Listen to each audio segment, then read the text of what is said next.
Anytime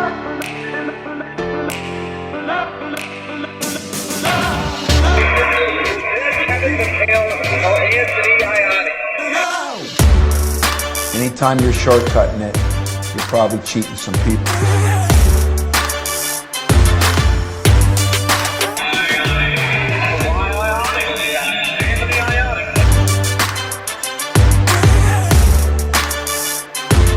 Players play. Tough players win. What is going on, everybody? Welcome back to another episode of the Center Podcast. For those of you joining us for the first time ever, thank you so much for joining us. I am your host, Anthony Ianni. I am a former Michigan State basketball player, as well as the first Division I college basketball player with autism in NCAA history. Again, thank you guys so much for joining us. And again, if you join us for the first time, welcome. If you'd like to hear more episodes of the Center Podcast, we got some great content that you all love. And you can find that great content on iTunes, Spotify, Odyssey.com. If you would like to see today's interview, the full video interview, please subscribe to our YouTube channel, which is the Center Podcast. Thank you guys so much again. We appreciate you, the support. And on behalf of my producer, Will Gatson, we definitely both appreciate it. So on today's show, I wanted to bring on a guy that I haven't talked to in a while, and I haven't seen in a minute. And with the way things are today in the world and Zoom being a very popular thing, it was really great to see him today. And we had an incredible conversation. And it's a former Michigan State basketball player, obviously. It's one of my former teammates, and that's Branden Dawson. And I wanted to bring BJ on because obviously, like I said, I haven't talked to him in a while. I wanted to see him, but I wanted to get to know the man from Gary, Indiana. I want to know more about BJ growing up in Gary, his high school days. Obviously, the days at Michigan State after I had left, because I got to watch him grow as a freshman. It was awesome to see. And then just talk about his experiences in the NBA. Him playing with the Clippers for a couple of years, his days of playing against Kobe Bryant and Kobe's last year, and talking about his recent stint in Taiwan, China. And we just had an incredible conversation that I hope you guys enjoy it. So let's get right into our conversation with former Michigan State Spartan and current professional basketball player, Branden Dawson. So let's get right into it, man. So growing up in Gary, Indiana, kind of tell me what it was like growing up in Gary. It was really tough. It had its ups and its downs. Right up there. As you obviously know, it's a real tough area. Like I said, it comes with its ups and downs. But I think that growing up in a place like that, it obviously gives you, that. Like it gives you that character. Me growing up, you know what I mean, and coming from a tough place like that, just showed me that a lot to life, and a lot of things that a lot of things I learned about for sure. So what were some of the lessons that you life lessons, if you will, that you learned growing up from a place like Gary, Indiana? Really just survival of the fittest. Come in and you have to come in and work hard. A place like that, and you have to be strong willed. You have to be work hard. That's one thing that I took from being from a place like that, is that you have to be strong willed. Survivor of the fittest. It's a tough place to grow up in, and tough environment. So I had a lot of friends growing up, and made the wrong decisions, went down different paths, but it's definitely shaped me to the person I am today. So I definitely never forget where I come from, for sure. So growing up in Gary, Indiana, was basketball kind of the main sport, for everybody that you were around, or was it like all different kinds of sports? Was it like football, basketball, baseball, or was it just strictly basketball? I really think it was really strictly basketball. We had other sports. We had football, we had track, but I think the main focus was basketball. Not saying that our football programs weren't good, but I think the main focus was definitely basketball. Around the time that I was coming up. Did you play football at all? I did. I had a mentor who who put me into sports, and he put me into football, he put me to baseball, and he actually had a little league basketball team that I played for. So when he put me in football, I didn't quite like it, but I was kind of I was kind of forced to play because of my size, and you know what I mean. And you know, as you know, I was strong, and I was tall and lanky, so. He put me into football, and it was something that it was interesting. Football. Football is a contact sport. It's really really aggressive, and I liked it, but I didn't really have a passion for it as much as I did as basketball. So yeah, definitely tried. I was definitely in the same boat as you because growing up, especially on my dad's side of the family, like my dad played football up until high school. He was a quarterback, and then all my uncles played football too. And like it's kind of big. I mean, this being the days in Michigan State, there's nothing like college football Saturday and watching the NFL on Sunday. There's nothing like it. And, growing up, I played flag football, I played tackle football, and then up to my freshman year of high school, I was like, nah, I mean, I enjoy it. I like the sport, but like, there's also that part of me that was like, I don't have that sense of passion and love that I do for football as I do for basketball. And obviously it was the same situation with you. Yeah, so it's a funny story. My high school coach, I actually wanted to play football when I was in high school, and he was, at first he was kind of cool about it, but I think one of my teammates, he was actually a quarterback on the football team, and I think he had did something. He injured his foot, he broke his foot or something, and my coach he was like, no, he wasn't having it. He was like, you can run track or do cross country, but he was like, football is, he was like, no football. So I was like, all right. Well, that was the other thing too, was like, I thought about, and my mom always gets on me about don't think about the what ifs. But during that time as a freshman, I was deciding whether or not I want to continue to play.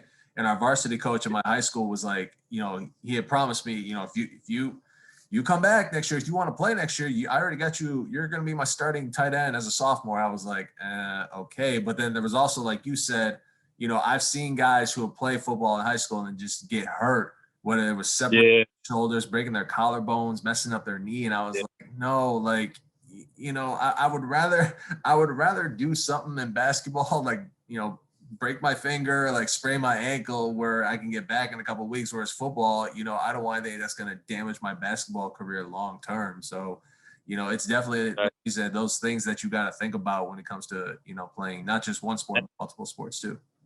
Right, and that's something that I thought about too. The injuries and the what they go through in football. The wear and tear of their bodies. I was like, nah, that's not something that I want to deal with. I hear you, man. So when were you introduced to the game of basketball? I was introduced to the game of basketball, I would say, probably at a young age, probably like around 6 or 7. That's when I first picked up a basketball. And like I mentioned before, my mentor, he let me play on his team that he had.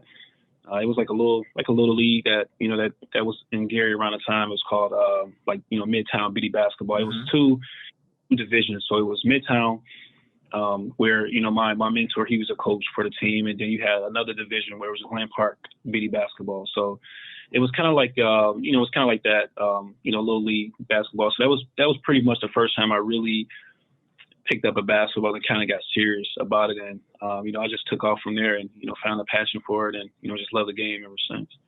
Was your mentor kind of the person who really, really pushed you into working on your game each and every single day? Or was it somebody in your family, or was it, other coaches in the area? Like, who was kind of that one person that saw that talent in you and said, hey, if you work on your game like this every day, if you put in the work, like the sky's the limit for you? Like, who was that person? I would probably say my mentor for sure.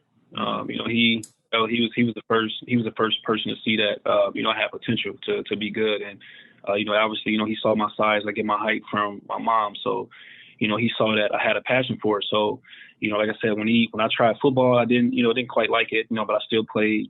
I told him baseball just wasn't it. I just didn't try baseball. So once he saw that I had that fire and that passion about basketball, that's when he knew that, okay, he can be something special. And, he always made sure that, I was on it, make sure I was in the gym working hard, and just kind of stayed on me throughout the years. So let's get to your high school career, man. I mean, there's no hiding it. I mean, you had an incredible career at Lew Wallace High School, and under Coach Ronaldo Thomas. Kind of tell me about Thomas a little bit. Was there anything that he did for you guys as far as the coaching aspect goes, or as far as wisdom that he gave you, and that you brought that to the college level? Yeah, Coach Thomas he was a relentless coach. He and Coach Izzo have like the same similarities as far as just having a passion for the game and that fire that they bring. They love the game. Coach Thomas, he played at Houston. Okay. With Clyde, the Fire Slam and Jammer. So Yeah. He was a top tier athlete. Coming in college and high school, and he ran track and he did those things. He was a high flyer, and he was a good athlete. So I think that definitely he and Coach Izzo definitely have that same passion, and he just made sure that we were always playing against the best competition. He made sure that we were always at the team camps, playing against the best competition. So he really pushed us to be out there playing against the best. So obviously you're going through an incredible high school career the first couple of years at Lew Wallace. So now you're starting to get recruited. When did it kind of, set into your mind that, hey, I could play big time major college basketball somewhere at the Division I level? Like, when did that kind of like set in for you? I would probably say, I think when the letters started coming in, I think when I played for SYF Players, it's a AU team out of Indiana. And then I played for Mean Streets. They're out of Chicago, Illinois, and we had a good team. I played with Anthony Davis, and it was other guys. And it was a couple more other guys from Chicago on the team. But I think that really set the bar for me as far as my my recruiting. After playing in those tournaments and just kind of getting the recognition. So that's when it kind of took off after, I played a few tournaments with them. Obviously, about the EYBL, right? Oh yeah, for sure. Yeah. So I played a few tournaments because at the time, SYF, we were sponsored by Nike. And then, a few years later down the road, we weren't. So we weren't playing in the big time tournament. So I think after that, playing with Mean Streets kind of set the bar for our recruiting. Do you remember who your first letter of interest was from? Purdue. Really? Yeah, it was from Purdue. Yeah. Yeah, it's Purdue. Let's talk about that for a minute, man, because I had Delvon on the show not too long ago, and so I talked to him about obviously Roy Williams retired, and Delvon gave him a shout out on Twitter, and I asked him, there was a quote in Roy Williams' book. I don't know if you knew this or not, but Roy Williams had talked about a certain recruit that had committed to North Carolina and then actually turned around and committed to Michigan State. That recruit ended up being Delvon Rowe. It was Delvon. I got in like the 5th episode of me doing all this, 6th episode, whatever it was, I got the big exclusive. Delvon Rowe had committed to North Carolina originally when he was 16 years old, and then he had committed to Michigan State after his junior year. So I got the complete exclusive on that. Now with you, when we went to Purdue, man, the first time we played there, and your first time too at Michigan State, the place hated you, man. Let's be honest. They hated you, man. They booed you out of the building. So, and throughout they booed me from the time we showed up to the arena from the time that we left. Yeah. So I got to ask you, man, and we'll get into the other teams that recruited you as well. But obviously, like you said, Purdue was that first team that reached out to you. How close were you to going to Purdue? I was really close to going to Purdue. Like I said, my college coach, my high school coach, we were up there for like their team camps every other week. You know what I mean? And Purdue was a nice campus. E'Twaun Moore, he's one of my good friends.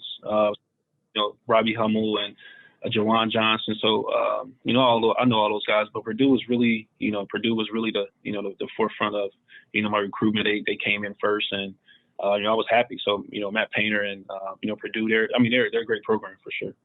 They are. There's no question about that, man. So obviously you got Purdue now, and then you got Indiana, UCLA, Georgetown, Marquette. We're obviously in the mix, and then obviously you got coaches coming along with everybody in Michigan State. What kind of separated Michigan State from the rest of the pack when it came to your recruiting? Honestly, it was, I think when I went on my visit, I took a visit to Purdue, took a visit to Indiana, took a visit to Marquette, UCLA, and I think Michigan State just kind of stood out the most. It's kind of a bittersweet, just going up there and, being on campus and, I talked to Draymond and, I just fell in love with everything, fell in love with the campus. Coach Izzo, he was, he told me, he kept it real with me. He was like, you want to win, win championships. He was like, this is the place to be. And it was kind of a brotherhood. I really didn't, the basketball aspect, obviously, that's going to come, but I think it was really the brotherhood and everyone, was together. And I think that's what I like the most. It was like a family. And I think that's the one thing, man, that I always tell recruits, like if I ever go out and speak somewhere, and get the opportunity to talk to a big time recruit, the one thing I always ask, like, is Michigan State on that list? And if they say yes, I'm always the one going, hey, if you want to be in a great family atmosphere, go to Michigan State. If you want to be coached the best, you go to Michigan State. You want to win championships, be a part of history, and even create your own history in the process, go to Michigan State, because that's where it's at. Exactly. And like you said, it's something about that familyhood, that brotherhood, if you will, that bond that stays with us forever. Like, we talked about in the beginning, this is kind of the first time like you and I have seen each other in 6 years. But like, I know, like even over the years, we would still like stay in touch with one another, whether it was Twitter, Snapchat, Instagram, Facebook, whatever, because that's kind of the thing that Coach Izzo has set in stone when it comes to Michigan State. And it rubbed off onto our football program, and it rubbed off onto the hockey program, the volleyball program, because he started all that. And I think that's the one thing that I'll always preach to somebody. If you want to go to Michigan State and be a part of a family atmosphere, it's the place to be. Like, you won't get it. Like, and I say this, and we both say this. It's nothing against the Kentuckys and the Dukes and the Purdue's. Right. It's nothing against those programs, because they are fantastic programs. But you won't get a brotherhood or a family atmosphere like you would in Michigan State. You won't get it anywhere else. Michigan State is like the place when it comes to all of that. Sure. And it's ironic that you mentioned that, with the other programs, the basketball team, the hockey team, I'm not the basketball team, but the football team. But most schools, like when I talk to like other players from like different schools, they always tell me that they never had a relationship with like other, like the football team, the hockey team. And, I would tell people, we were close with the football players, with the, hockey players, the baseball players, like everyone, everyone was just, we was just like one big family. Everyone supported each other. Like we all, we went to the volleyball games, we went to the football games. And, when I talk to other guys who, went to different schools, they always tell me that they never, had their relationship like with their football team or other sports. So I think that's something that, that stood out to me too. So. And like you said, it's about that support. Like we all want our sports teams in Michigan State to be great, no matter what. Like, we want them to be the best. Like swimming and diving, we want them to be the best. Wrestling, we want them to be the best. And that just to show you how deep that support is, when it comes to Michigan State, is we're going to support each other through the good and the bad, the ups and the downs. And so, I mean, I had friends who are in the track and field team, and I had a couple of, like you said, I had a couple of friends who went to Division II school, and said to me, hey, you had friends on track and field? I'm like, yeah, we did. I'm like, man, I didn't know anybody in track and field. I'm like, well, what are you doing? Like, you just sit at home hanging with your teammates all the time? Like, get out there. And like, oh man. But we used to all train together too. So, we were all working out. Right. And, that's right. Yeah, we were all in Duffy, man. All in Duffy. So it's good times, man. Yeah. Speaking of good times, let's get right into it. So your freshman year, man, what was kind of the, man, I'm actually here at Michigan State moment? What was it, the wall sit? I think it was definitely the wall sit.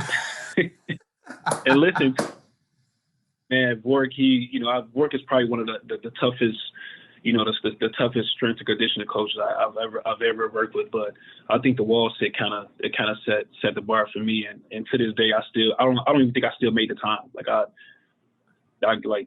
failed every time. Like it was. Hey, I didn't make it either, man. I probably fell down about 10 times, man. because as you know, as a freshman coming in, and I'm sure BK, Brandon Kearney, and Travis Trice will tell you the same. When they put 500 pounds on your lap and you're doing a wall sit, it's like like, what the heck, man? Like, how is this Yeah, even possible? But again, it's just starting, like, it's your initiation into the program, and right. and you got the whole team around you cheering you on. And I think that was the other cool thing was that even though you fell down, you had guys telling you, "Hey, get back up. You're good. Let's finish this. We're gonna finish it together." And then we're all on the wall with you, sitting there with wall sit, and then Right. blows that whistle saying time, and then we were like baby gazelles, like can't even stand on our own two. And even the next 2 or 3 days, yeah, that was brutal. That was brutal. I definitely remember that.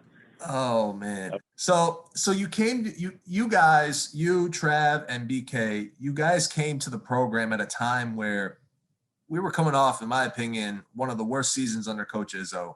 And so we were basically trying to get our footing back and trying to get our program back to where it was and put it amongst the elite again. Was there ever a time where you were like, man, like we could really, us freshmen can really pitch in early, get us back to where we are because we got a great leader in Draymond, we got a great group of seniors. Was there ever that time where you, Trav, and BK kind of talked to each other and say, hey, we really could pitch in this year and really help bring this program back to where it was? Yeah. I think it was. I want to say I think it was after the North Carolina game. We played in an aircraft carrier. That was, obviously that was my first. That was my first game. Nationally, ESPN, front of the world, playing on the aircraft carrier, and I think I was matched up against Harrison Barnes as a freshman. Yep. Like he threw me the fire right away, and not just me. Travis Trice. He got some good minutes, and I think that I think after that game, that's when I knew that we can actually compete with the best, and we can be something special. And that's what we did. We made a good run later on the season, but that's when I think after that game, that's when I knew that we could be good. Let's talk about the aircraft carrier real quick before we get to the rest of the season, man. I mean, that was, to this day, BJ, like I tell people all the time, winning Big Ten championships, going to a Final Four, terrific experience.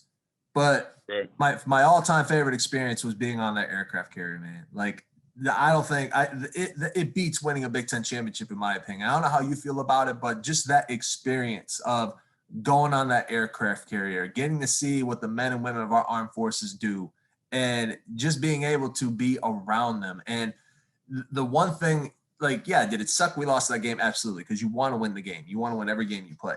But as that clock was ticking down and the whole place started chanting USA, USA, I got goosebumps, man, because that was probably the most powerful scene, if you will, that I probably have ever experienced in my life.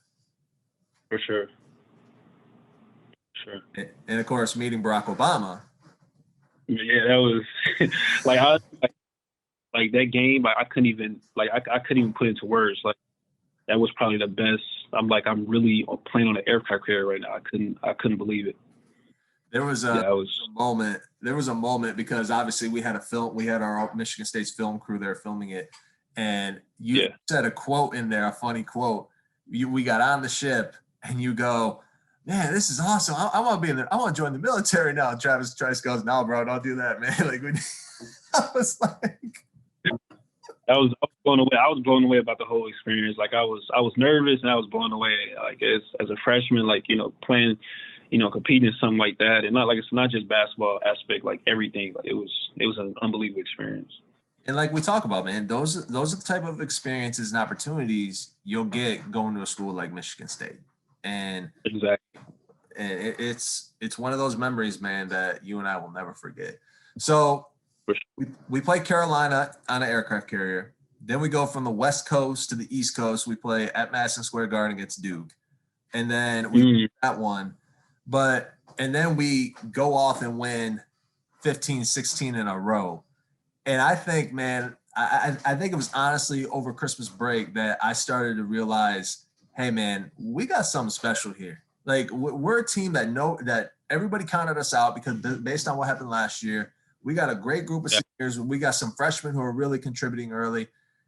That's when I got that feeling. When did you get that feeling of, yeah, this team can be pretty damn special? Well, you're right, because I don't even remember. We did go 0-2. Yeah, we lost in the North Carolina game. Then we lost. You're right. And I don't even remember. Like you said, we won 15 straight. It was like 15, 16 in a row after we lost to Duke. Wow, yeah.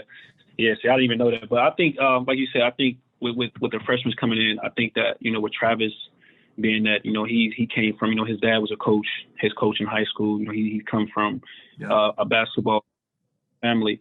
I think that, me, him, and Brandon Kearney coming in, I think that we kind of set the tone for the freshmen. We came in with the mindset that, we're gonna take this thing serious. Obviously that we were freshmen, but I think that, we kind of set the tone as freshmen. And I think, like you said, we won 15 straight. We competed against the best. We lost to North Carolina, lost to Duke, but I think that they kind of gave us only that firepower that we can be something special. So we kind of like you said, we kind of took off after that and made a good run.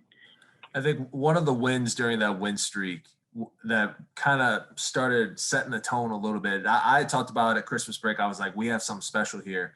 But it really didn't start to kind of get in my mind until after we had played Gonzaga in their house, and we beat them. And we beat them because Coach Izzo was talking about before that game, like, oh, Judd Heathcote was saying, he called me crazy for scheduling this game because they've only lost 4 times in I don't know how many years, and we were all just, well, we'll make it 5 or 6 times that they're gonna lose. And so, but that road trip, man, like Spokane was a lot of fun. And I think the highlight of that trip, and obviously we went out there like a day and a half or 2 days before the game. And do you remember? Do you remember the steakhouse that we went to for dinner the night before the game? Do you remember that? I don't. Remember that? So it is like we all went out and had a steak dinner right down the hotel. Sure. So we were all like in this back room for team dinner, and you were sitting by me, Travis sitting by me, AP Adrian Payne was next to me, Fife and DJ. And I just remember, like, as a senior, that was a cool moment because those are times right there where we're all together and just like we're just yucking it up and getting to know each other.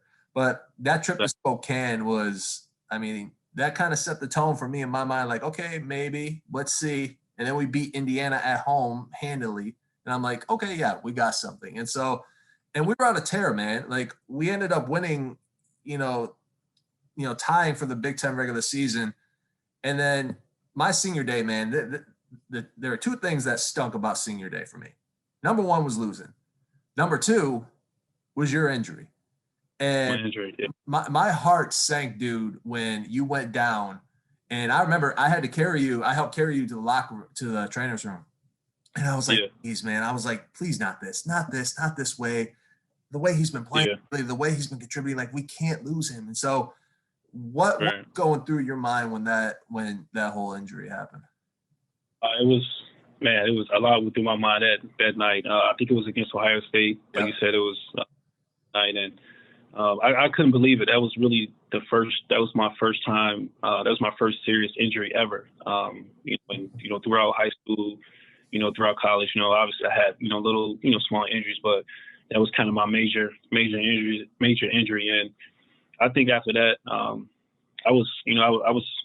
I couldn't believe it. I was bummed, and from everything that happened. But it just kind of, it just kind of, you live and you learn. You know what I mean? So definitely, that kind of stuck with me for sure. I tell people all the time, bro, that had you not gotten hurt, we would have went to the Final Four. Man, what? Man, we would have made a good run. Because if you look at our bracket, Louisville in the Sweet 16, if you were playing, we would have beaten them. And then we would have to play or Florida, we would have beaten them easily. Kentucky, and you play with Anthony Davis. Kentucky's the only game I look at where I'm like, you know what? Could we have beaten them? We would have had a chance. It would have been tough, but we would have given them a run for their money. Hands down, we would have. Yeah, Kentucky was there. They were tough. They were tough, man. So the last question I want to ask you about that season. So it was me, Day, Austin Thornton, and Brandon Wood. What one thing you took away from each guy? As far as, whether it was leadership, toughness, setting good examples, what was one thing you took away from the 4 of us? I would say one thing that I took away from you guys was you guys came to work every day. No matter how many minutes you got, no matter what you guys were up against, you guys came and worked every day. You guys worked, and I think that's something that stood out to me, was that you guys came and worked hard. You guys were great leaders, and that was definitely something that stuck out for me. You guys came and worked. Like I said, you guys never complain about, minutes, never complain about, little things that, that was out of control. You guys just came and showed up and worked hard every day. That's something that I remember for sure. And to this day, it's one of my favorite teams because, I mean, the camaraderie we had, the laughter, the joking in the locker room, the practices, I think one of my favorite practices, I don't know if you remember this or not, we had Midnight Madness in Michigan. We were playing Michigan in football the next day. And Coach gave us two choices. He was like, you can either practice after the game tomorrow, or we could practice at Midnight Madness at 1:30 in the morning, and I'll give you guys the day off. And we were like, yeah, we're going to practice at 1:30. We want the day off. It's Michigan. It's Michigan State. Like, come on. And that practice, man, when we had the recruits and their families up there, that practice was the most hyped practice I have ever. It was one. I'm like, what? I didn't get home like 3 a.m. Crazy. Yeah. I remember that for sure. Austin Thornton and I, we were walking out of the tunnel at 4 a.m. and Austin goes, hey man, what time is it? I look at my phone. I go, it's 4 o'clock in the morning. He said, what time we got to be back here for tailgate? I said, we got to be back here at 8:30. I'm like, we had to be right back. Yeah, that was our definitely. I told AT, I said, I hope you got some energy drinks, man, because we might need that.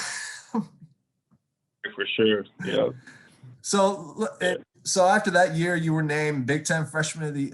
You were named to the All Big Ten Freshman team, and then let's go to 2013. And now you got a group of young guys coming in with Gary Harris, Denzel Valentine, Kenny Kaminsky, Matt Costello. You got a young group coming in.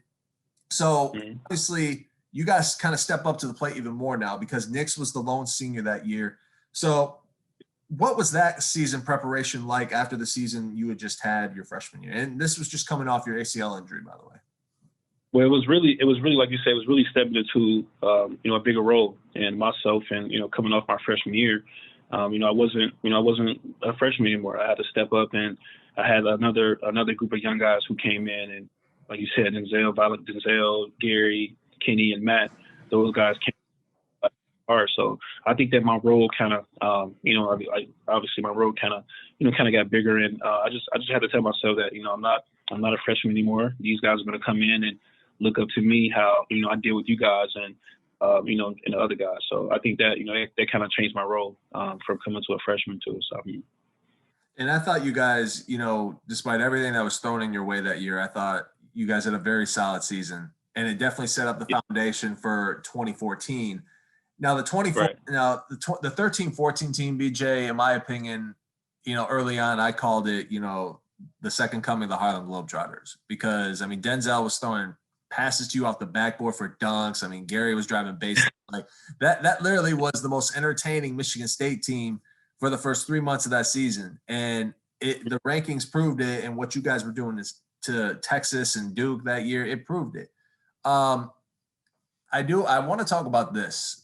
There was you had an injury where you have to remind me, was it your hand or was it your thumb that you had broken initially? It was my hand. Okay, it was your hand. So kind of take me through what had happened. Like what kind of led up to that? We were getting ready to play, I think it was Michigan. And when we play Michigan rival, it's everyone's on the edge. And for sure. I think that I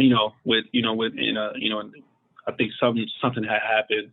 I don't remember what happened. And we were in Coach his office, and I think he had said something. And it's just kind of, everyone, like I said, everyone's on the edge. We're playing in Michigan and we're playing a rival. And I think that, he said something. I kind of got mad and, just took my frustration out and, made a stupid mistake. So, it was stupid on my part because I had to sit out for about, I think I missed about 2 weeks after that. So yeah, it was kind of silly what I did. What was kind of the lesson you learned from that? I would say just to really control your emotions. Everyone's on edge about, that game against Michigan. And I would say just being able to control your emotions when when things, when your back is against the wall. So I definitely learned that. Well, as soon as you came back, man, I mean, you guys definitely went on a tear. I mean, you didn't win the regular season Big Ten title like you had hoped, but you went into the Big Ten tournament and you guys just went on a tear after that. Yep. And I remember I had sent you a text the next morning when you guys were about to play Michigan. I did this with you all the time. I said, "Hey, bro, I need a monster dunk from you. I need a monster dunk from you." And so you texted me right back and said, "Yeah, I got you. I got you. You watch. I got you. You watch." And so you guys are playing Michigan in the Big Ten tournament final. You're up like 20 points. Travis Trice dives for a loose ball, tosses up to you. You go right down, and you threw down. I thought your windmill your freshman year at Purdue was awesome, but that windmill against Michigan, man, that might have been the most thunderous windmill dunk I had ever seen. Yeah, that was one of the best. And I had just, like I said, I was just coming back from the injury too. I had the brace on and everything. So yeah, that was one I remember for sure against Michigan. Yeah.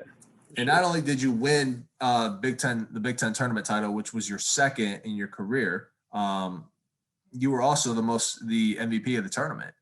Kind of talk about that feeling the feeling of most outstanding player. Honestly, like I couldn't, so I didn't believe it. Like I obviously know I was playing good, but I didn't think that I was playing that good. So I just came back with a chip on my shoulder ever since the injury. Like I said, I told myself that what I did, I think that I kind of let my teammates down. Happened, so I told myself that I'm going to come back with a vengeance. I'm going to come back with a chip on my shoulder, and I'm going to show my teammates that what I did was I made a mistake, and I'm here now. I'm here to win games and make us better. So I think that winning that was that kind of put the icing on the cake. So it was nice. So now you're going into the NCAA tournament. A lot of people had you guys as the heavy favorites because if you look at the brackets, I mean, Michigan at the time, some people had them. Kentucky wasn't even talked about at the time because of how young they were. So basically, it was kind of, you guys were the heavy favorites. The first two games, you guys went ahead, you did your thing, and then you play Virginia. Do you, the 4 years that you were at Michigan State, BJ, do you think that was the toughest, most physical game you had ever played in? Virginia, yes, I would agree. Virginia was, when I say they were tough, and we played them twice. We played them on junior and senior, I believe. Yep. Yeah, we played them twice, and they were tough. They were well coached. They ran this offense where it was like as we doing a walkthrough, like the offense that they ran, it was so difficult. Like I couldn't even explain like what offense they ran, but they were really good defensively. They were well coached. They had NBA guys on both teams. They were really tough. I think Virginia was definitely one of the tough teams I played in my college career for sure. Was it more difficult guarding that offense than it was Northwestern's? Northwestern had an interesting offense too. Like they just run off screens and it was like you couldn't like the minute you let up or the minute you like you were getting scored on for sure. That had to have been the most confusing scout team I'd ever been a part of, was trying to run Northwestern's Princeton offense. I'm like, Fife, what the heck am I doing, man? He was, and Fife's like, just stay in the spot. You're fine. I'm like, you remember Keenan and Dan you guys used to torch us in the scout team. Like you guys make us look so bad. So that kind of made it even worse that, we're trying to guard this offense, and then we got you guys who, who are good. So it's like, so it was kind of made things interesting, but it was a lot of fun though, competing against you guys. Yeah, Alex Gahn, AG, and I, whenever we get together, we talk about that all the time because he and I had a hell of a 1-2 punch. He was at the 4, I was at the 5, man. That was so much fun, dude. Yeah, you guys used to light us up. I used to like, oh my God, yeah, you guys should light us up for sure. And I think that's the one thing, man, that, and I love our fans, as you do too, but I think that's the one thing that fans forget is that the behind the scenes stuff of what the walk-ons do, what the scout team does, is super important to a program's success. And not just the scout team, but the managers too. I mean, the managers we had when you were there, man, in my opinion, to this day, some of they were one of the greatest group of managers, man, I think Michigan State's ever had. They were top notch for sure. They were on it every day. They worked hard. They came in early, late nights. They were on it. And they made practice fun for us too, man. Like if we Yeah. ever got down, if we were ticked off about something, here comes Alex or Chris Cruz, one of the twins, coming over, putting their hand around your shoulder and say, "Hey, yeah, you're good. BJ, you're good. Dede, hey, you got it, man. You're good." And that's yeah, the manager, they were, like you said, they always made sure that, they were always in a good mood. Like I don't know what it was. I don't know what they were, what they were doing, but no, they always made sure that they came in practice and they came with energy and they uplifted us. So they made practice fun for sure. They did, man. No question about that. So we get to the UConn game and you guys lose to UConn. So after that game, you had a decision to make. It was either stay at Michigan State your senior year or you go right to the pros, especially after the last month and a half of the season you had. You had, in my opinion, you had plenty of tape that you could have gone after your junior year. What was what was that process like leading up to that decision? And what was kind of like, was it a day before you made your final decision? Was it a week leading up to it going, you know what, I want to finish out at Michigan State? What was going through your mind and what was that whole process like? That was an interesting process.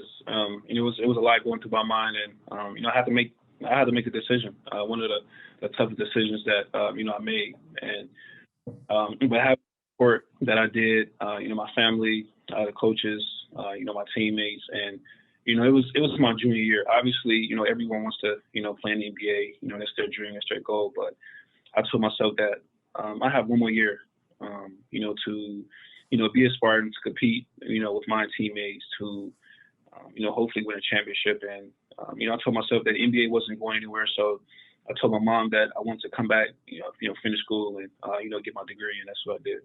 It was a tough decision, but I knew that the decision I made was one that I would live with. So I think I was happy with that decision for sure.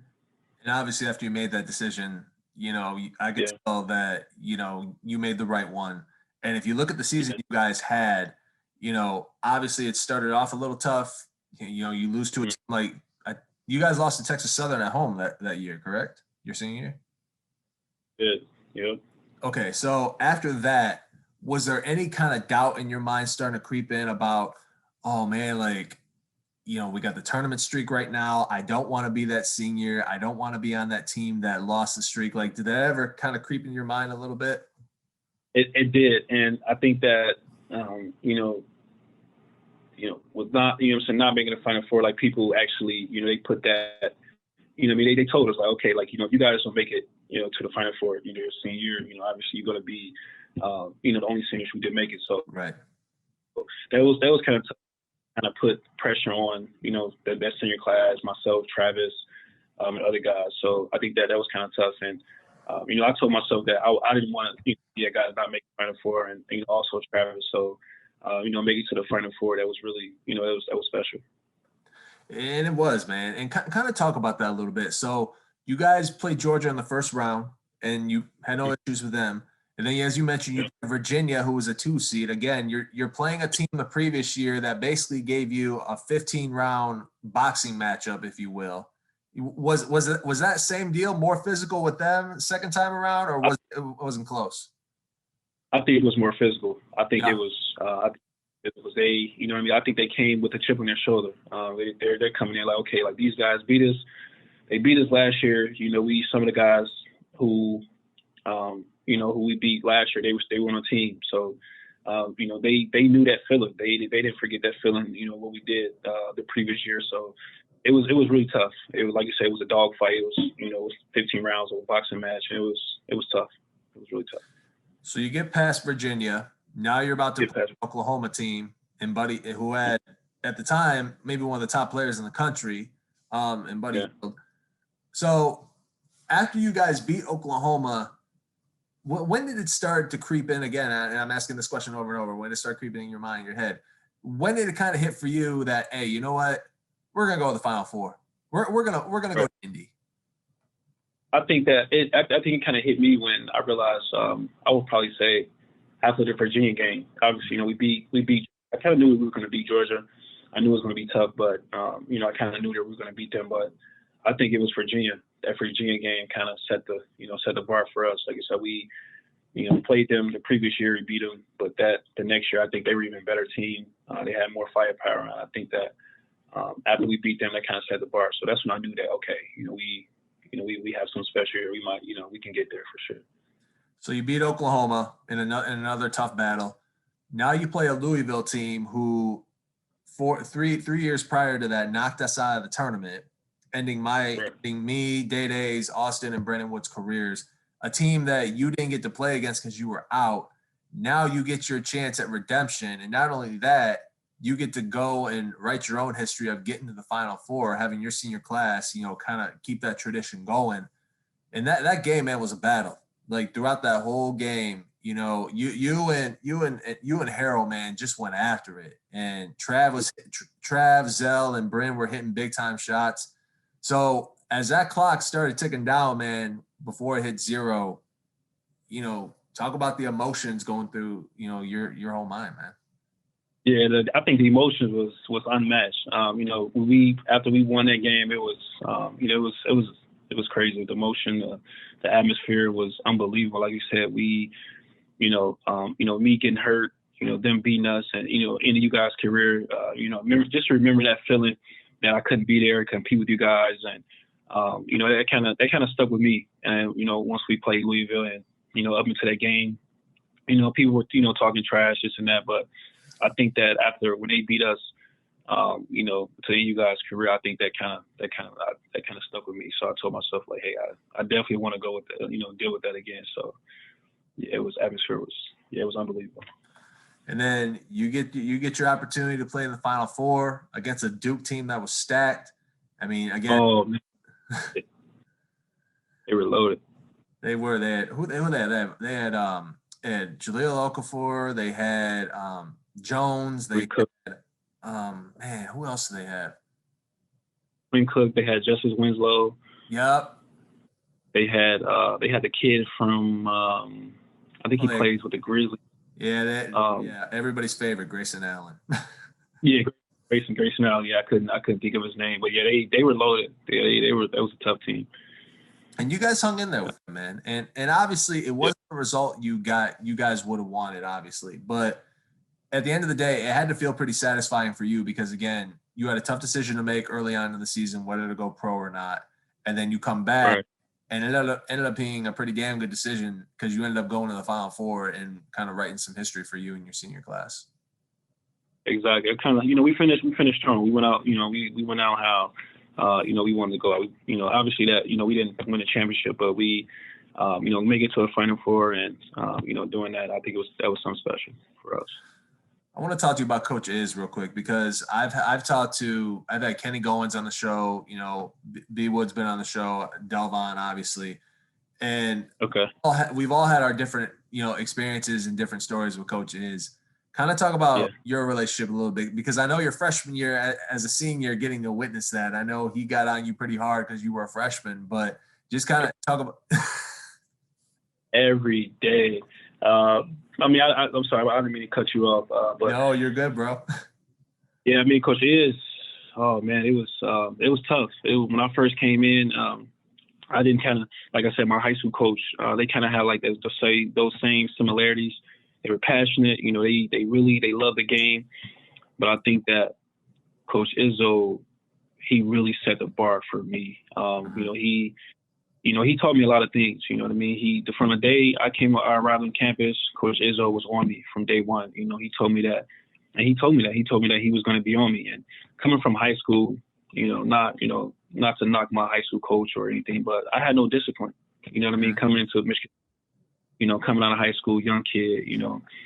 Whereas Travis, his dad was the coach, and you know what I mean. He had someone who can push him. I didn't have that, so. Coming in my freshman year, it was tough. Coach Izzo, he was on me every day, but I think that, he definitely shaped me to, the person I am today. From being, he wanted to hold you accountable. He wanted you to work hard. He wanted you to come in and do the little things. He wanted you to have respect. So I think that, those aspects definitely, shaped me to the person I am today. it's funny you talk about accountability. He wants you to be great. I think that's the one thing, man, that if you don't know Michigan State basketball as well, like you don't understand it. Because, he went off on Aaron Henry a couple years ago, and then he went off on Gabe Brown, and everybody in the media was just blowing up about it. And yeah, and like and us as former players, we're always going to defend him because that's our guy. Whether he was tough on you, yelled at you, like, but that's him because like it made us better, not just as players, but it made us better as an individual. And I tell people all the time, BJ, that the one thing I got out of my experience at Michigan State, other than learning, basketball under one of the best coaches in the entire country in all college basketball, was that I got to learn how to be better from a character perspective, from a discipline perspective, and just how to carry myself, around others, and how you represent not only yourself, but how you represent your community, your hometown, your family. Like, you learned all that at Michigan State because of his relentless, motto, his relentless attitude, and his intensity. And how many folks that in the media from Michigan State, how many times did they see that intensity when we were in practice, when they were there for media days? Every day. Yeah, exactly. They saw like Coach Izzo. He didn't hide anything from no one. He didn't hide anything from the media. You know what I mean? He was the same. He would yell at you. He got on us. Like he didn't hide anything. Like he showed that same intensity, that same fire in practice when whoever was there. So when he goes off on one of our guys, I kind of just sit back and laugh. I go, oh man, like I wish I was in that locker room right now. But then when I see folks who haven't been around our program ever, in the media, and they go off on them, I'm like, why don't you come to practice for a day? Why don't you hang around our basketball offices for 24 hours and then come back to me and tell me about your perspective on Michigan State basketball, Coach Izzo, after that. Right, exactly. Like that's not even close to what I had to deal with. Like he was, like I said, Coach Izzo was on me every day. So what I had to go through, and Travis and Kearney, like that was nothing. But like as you say, like people being on the outside, they don't see what's going on, within a program. So they're always quick to judge or say this or say that. But Coach Izzo, he, like you said, he didn't mean no harm. He wanted the best for all of us. So. He did, man. Yeah. It's not like he was Bobby Knight and threw out a chair in the middle of the floor, Right. So I do want to ask you this. Outside of Coach Izzo, whenever wasn't the guy you wanted to lean on to, who from the staff out of DJ, Coach Stevens, OG, Mike Garland, or Dane Fife, which was one of those three that you kind of lean on to the most if wasn't the guy that you wanted to approach something? I would say Coach OG. OG, man. Yep. Yeah, that was. we can go all day about the stories with OG, but he was kind of guy who took me underneath his wings. Obviously that we kind of had similar upbringings, but he was a person who he, like I said, he kind of took me under his wing, and kind of our relationship kind of got better over the years, but he taught me a lot of things, not just being an assistant coach, not just basketball, but just life, just life lessons. You know what I mean? Just doing the little things. Holding, like I said, working hard, holding yourself accountable, being responsible. He really helped me a lot, and he kind of made my career easier.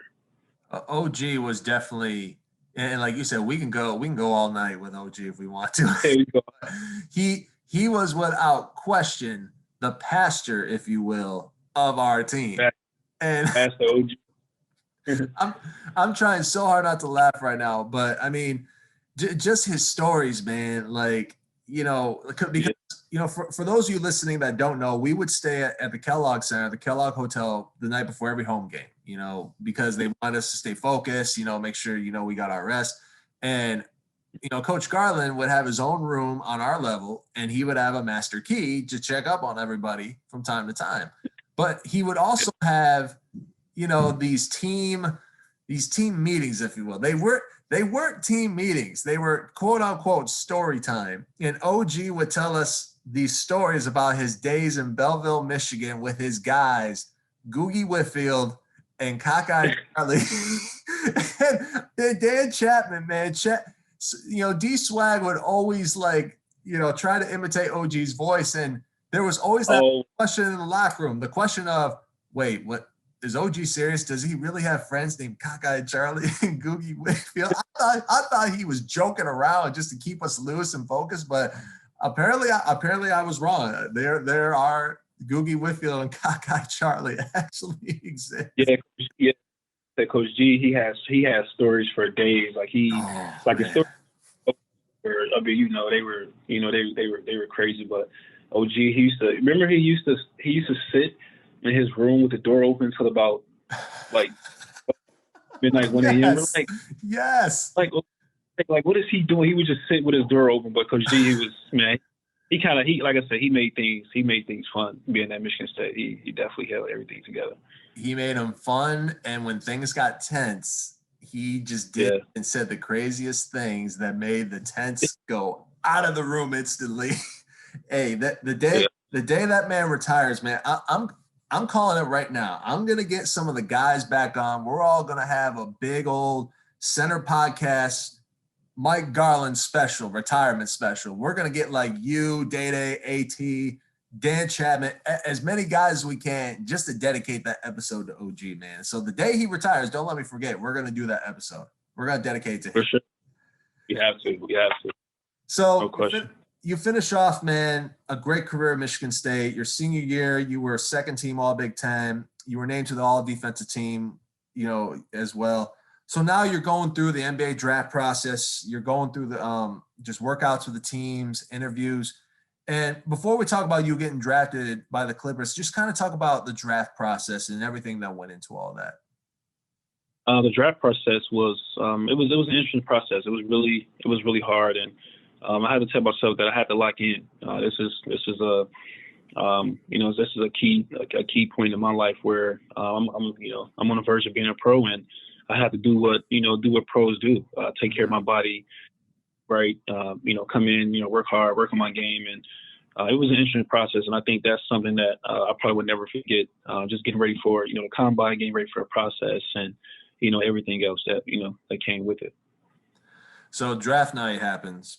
And I was there when Day-Day Draymond got drafted by the Golden State Warriors. And I could just remember that, the stress and the anxiety and the intensity of that room that night was pretty stressful for everybody. And I wasn't even part of the draft. Like I didn't get drafted. I'm sitting here going, man, like why am I so stressed out right now? I'm here for Day-Day right now. But for you though, to have all your friends and family there, was there that high anxiety, that tension of man, when am I going to get that call? When am I going to get called on? Was there pretty high anxiety with that? Man, it was high anxiety the whole night. And, being that I was 50, 56, like it was, that was probably what I was trying not to think about it. I was trying to just enjoy my family, enjoy my friends, all my, friends from high school, my teammates and family that I hadn't seen, in a while. Everyone was there, because I'm a family oriented guy. So, having those people there in my life, they're important. That was fun. But I was actually thinking about like, man, what if my name doesn't get called? What's next? What am I going to do? So it was really, the intensity was high throughout the whole night. But, once I heard my name called, it was a dream come true. Yeah. I mean, just kind of talk about that, man, because it's not every day that, that happens to an individual. Because they take the top 60 players in the draft, and like the chances of getting drafted out of college are not very good. You could be the best. I don't care who you are. You could be the best player in the world, but if you screw up in your interviews or if you don't do what you're supposed to do in that process, you're not going to get picked up. Like you'll get invited to camp, but you're not going to get your name called. But that feeling, man, just like, for me personally, like I got to do and achieve a bunch of incredible things in my life as far as like dreams and goals. But like that dream and goal for you, man, of getting drafted, that had to be pretty damn special that night, especially with my Sean right there and your family by your side. Yeah, that was big time. Like I said, that was kind of a moment that I'll probably never forget is just hearing my name called. And like you said, NBA takes 60 guys, 60 of the top guys, and I was 56. So I was close to not being drafted. So that was kind of, like I said, it was really, it was emotional. It was emotional. That night was one to remember. And like I said, I'll definitely, remember, what I had to go through, to get to that point. And, it was a blessing. It was a dream come true that, the Clippers, the Pelicans, took a chance on me and chose me. And, the Clippers, traded for me. So it was a blessing. So I got a couple more questions for you, and then we'll get into the fun part of the podcast here. So your first year with the Clippers, man, you got to play and guard, maybe in my opinion, one of the all-time greats in Kobe Bryant. And I remember I think that picture of you and Kobe, I think it's still up on your Twitter account. And I know it was all over all over social media. To me, I thought that was pretty cool. As a former teammate and a friend of yours, I was like, man, to get that honor to not only guard Kobe Bryant, but then get to chat with the man, because that was the season he was retiring, right? That was his last season. Yep, that was the last season. So, kind of talk about that, guarding Kobe Bryant, and what did you guys kind of talk about, toward the end of the game? I can't even put it into words. It was unbelievable. Like you said, it was his last year. And I think it was about 2 minutes left in the fourth quarter, and he had subbed out. And next thing you know, I looked over at the scoreboard, and he was checking back in. So I'm like, okay. I'm like, why is Kobe checking in right now? It's 2 minutes left in the fourth quarter. We're winning. All of our starters are out. DeAndre Jordan, CP3, Blake, all our guys are out. So when he checked back in, I'm like, why is Kobe checking back in right now? So long story short, so everyone's looking around. They have their band. The ref's about to blow the whistle, and I'm standing there. I'm the only one without nowhere to guard. So I'm looking around, like, okay, who am I going to guard? So all my teammates, they're matched up with who they're going to guard. So I looked over, and Kobe was just standing there. And I'm like, okay, so Kobe. So. It was really, like I said, it was a blessing, it was a dream come true. And I told him, like, I was starstruck. Like, here I am on the court, with 2 minutes left in the fourth quarter, and Kobe gets back in, he checks back in. So, I think that was kind of that was kind of a dream come true right there. It was a special moment for sure. And those are moments, man, that you'll get to tell. I mean, obviously my Sean's seen it, but you'll get to tell, your future kids and your future grandkids about that, because again, Kobe's one of the GOATs, man. I mean, it's not every day that gets to happen. And for that to happen to you, man, like you said, it's a moment that's going to stick with you for a long, long time. For sure. Yeah, Kobe, he was a stand-up guy. Then after the game, he, one of my teammates, we got like some gear signed by him. And Kobe's a stand-up guy. He was nice. And, he signed our stuff. And, it was really special.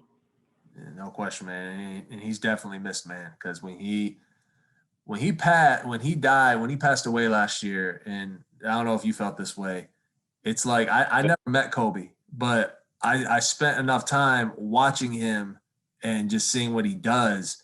Like, I felt like the entire world, like, just basically fell flat after his passing because of how much of an impact he had basically on the entire world. Right.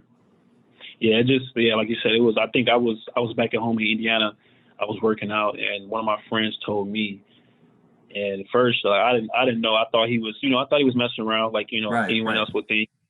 Yeah, and he's like, no, seriously, like Kobe, he just passed in a helicopter crash. So, like you said, just kind of felt like the whole world just completely stopped, and it shifted the whole world. So that was definitely that was tough.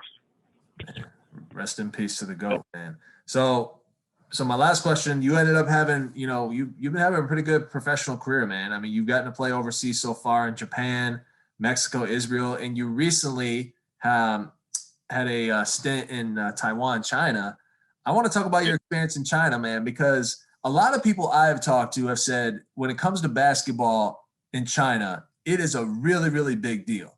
Like, it is a really big deal. So I want to know about your experience out there, the experience you had with the folks out there in China, and just the organization that you were with. Yeah, I mean, China, like you said, it's an interesting country. One thing that kind of stood out to me was they love basketball. They love they support their teams, and they love sports in general. Basketball, wasn't the only sport that was out there, but they love basketball. It was kind of a culture shock with me, because when I was in Japan, I wasn't there for that long. I was only there for a few months, but it was kind of a culture shock to me. But I kind of got used to it. To live in their culture. Just the small things. How they live in their everyday lives. So it was really interesting for me. What was kind of like the biggest, difference when it's like you talk about you had to adapt to the culture there?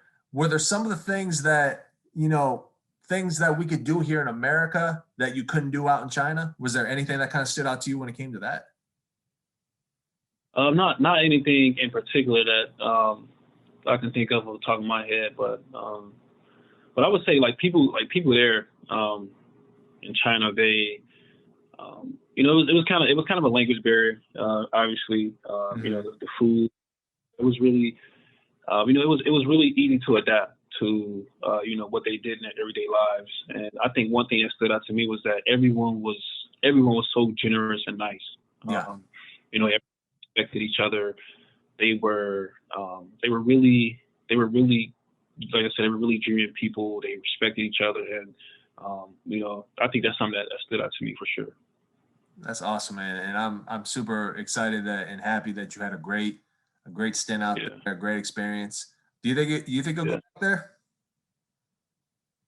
I don't know yet. I'm thinking about it. They wanted me to come back, so Really? I'm kind of waiting now. So I wouldn't mind going back. I had an unbelievable time there. Well, I was gonna say, man, just by the highlight tapes that you put out on Instagram, like the fans love you out there, man. So obviously it's like recruiting. You want to go to a place where you're gonna be loved and appreciated. And I know after the season you had, man, they definitely love you and appreciate you out there. Fans were amazing. They were probably the best fans I ever been around. They brought energy. The atmosphere was unbelievable. Good for you, man. I'm happy for you, for real. All right, you ready to have some fun here? I'm ready. All right, so we got 10 rapid fire questions for you. Again, as I mentioned, these are goofy, these are serious, however you want to put them.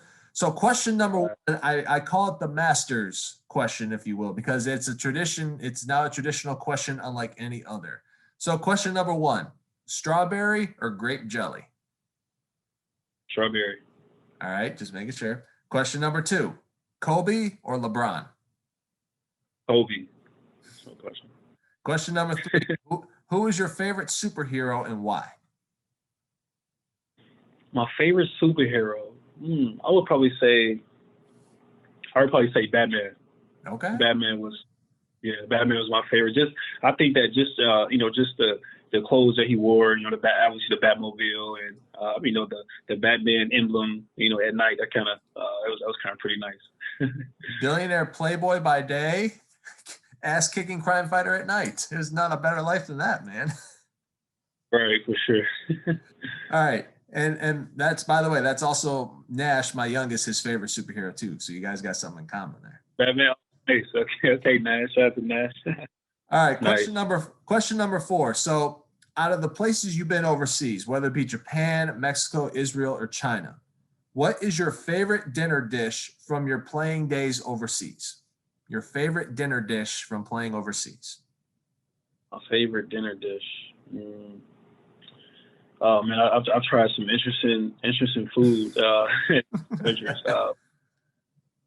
I would say in Taiwan, I tried chicken hearts. Really? Like the heart from the chicken. Yes. Yeah, they cook the food over. Yeah, they had some pretty interesting food. Like it was the heart from the chicken. So it didn't taste that bad. Was it fried? Was it raw? Like what? It was fried. It actually tastes like chicken. It was the heart from a chicken. Man, I've heard of frog feet and pig's feet, but chicken heart, man. Ooh. Yeah, but it didn't taste bad at all. Ooh, man, I don't know if I could do that, man. I really don't know.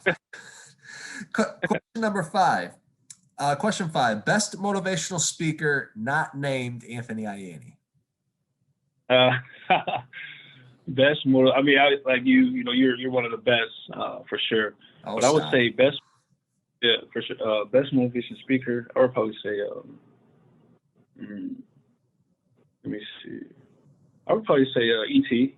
Yep. Yeah, he. Him, Inky Johnson, and Tony Robbins have been some of the most popular answers on here. So I mean, ET's definitely right up there, man. Sure.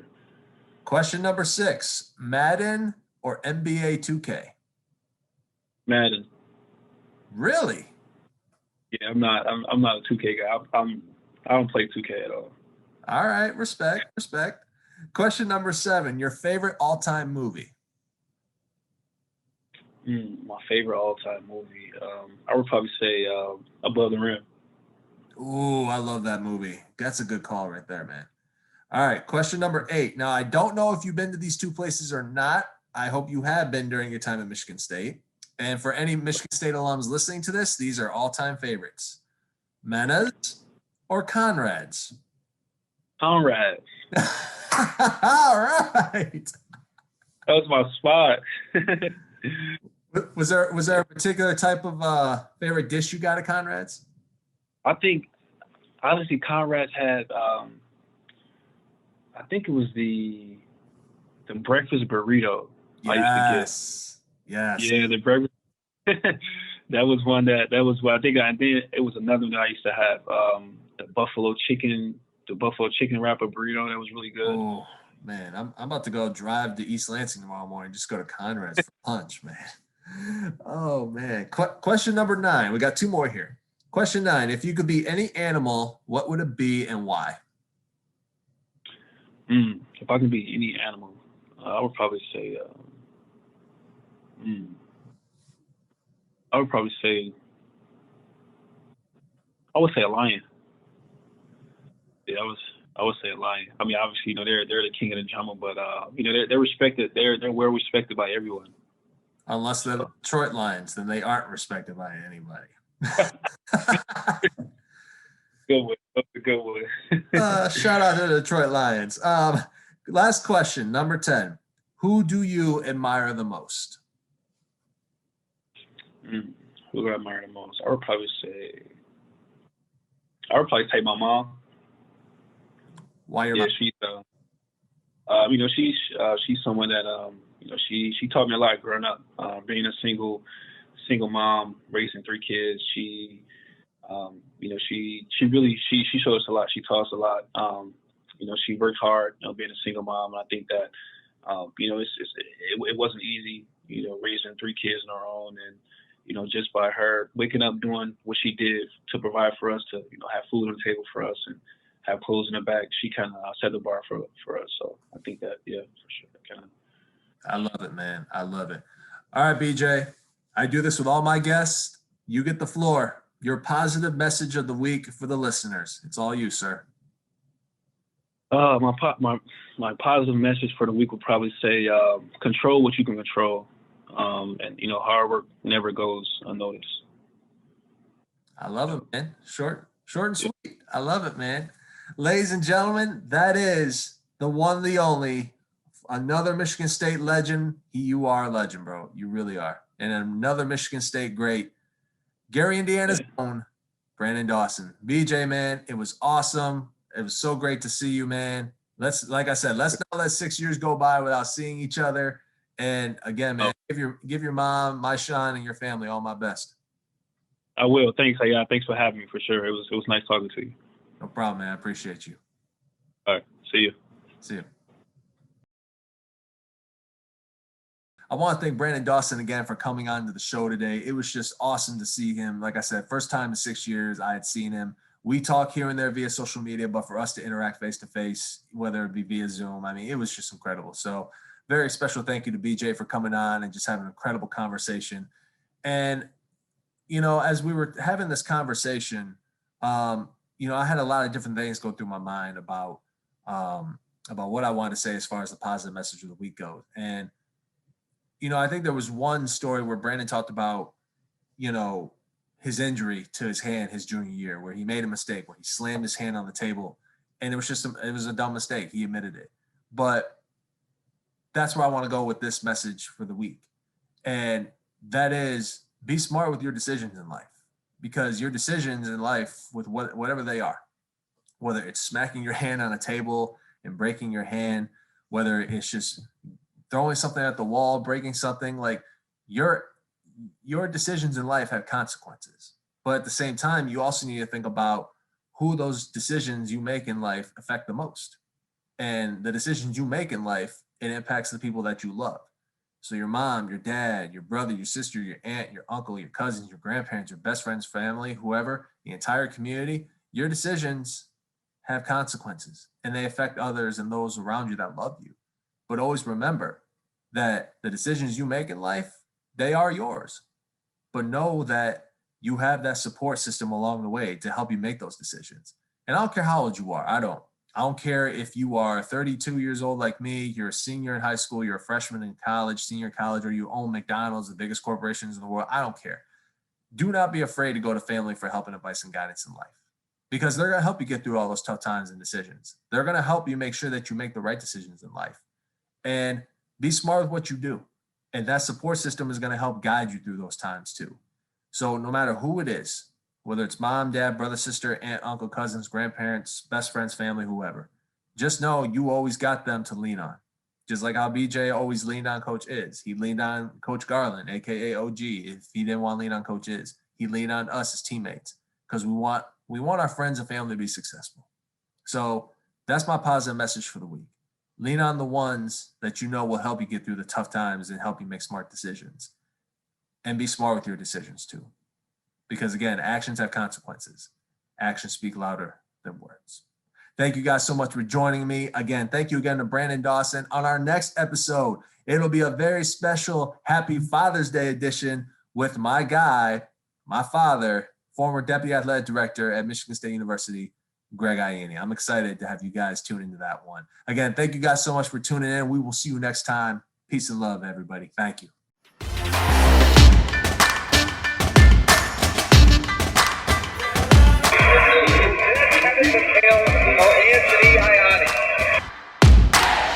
Anytime you're shortcutting it, you're probably cheating some people.